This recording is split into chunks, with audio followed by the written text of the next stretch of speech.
So there's a couple things that was really important to me, and Naveen, and that's the housing affordability. That's been a really huge issue, I know, with a lot of voters. I work as a commercial appraiser, so one thing I've seen is by the time that they want to get a project off the ground, sometimes it's a 3-year delay, and even for a single family home, just to get a building permit, I've heard as much as 8 months to a year. While in other cities, I've seen it be as low as 2 years.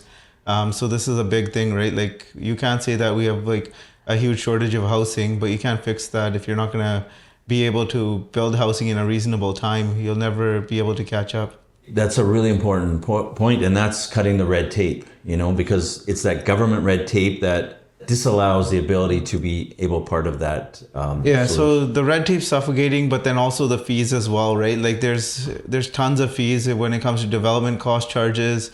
There's affordable housing fees, and the list goes on and on. And the thing is that these fees are not actually making anything more affordable. If anything, they're making it a lot more expensive, because all these costs, they just get passed down to the consumer. The guy that's building it is not going to absorb these costs. They're in it to make a profit, and these just end up coming out of our pocket.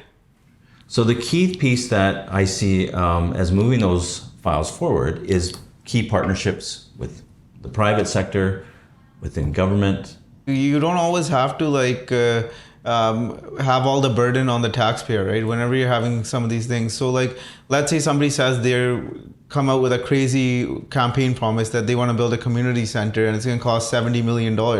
Instead of that, the way I would think is, why not just where we have a tower or we have a development, why not have a component of that development be like, okay, fine, if you want this density, you need to provide us with a community center on the ground floor. So that could be a center for arts or performing arts or drama, or it could be for anything. And it doesn't have to be big. We could have several different meeting spots throughout the city.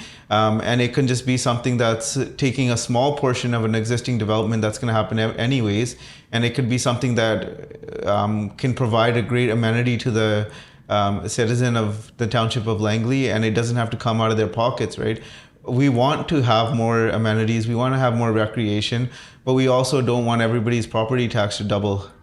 That being said, like, not every area in Langley has to have high density. Like, we have to like look at the neighborhood. Langley is a community of communities, and we have to make sure that it's appropriate for the area. Like, we don't have to have 6-story buildings every single place that we go, right?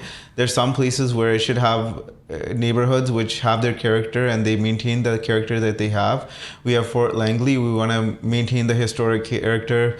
There's culture, there's a bunch of culture there. There's a bunch of, it has its own tone of its own, right? So we want to maintain that. So we don't need to have change everywhere, but at the same time, we got to plan for the future. And that's basically our main goal at Elevate Langley. We want to protect the Langley that we love, but we also want to build the future that we want.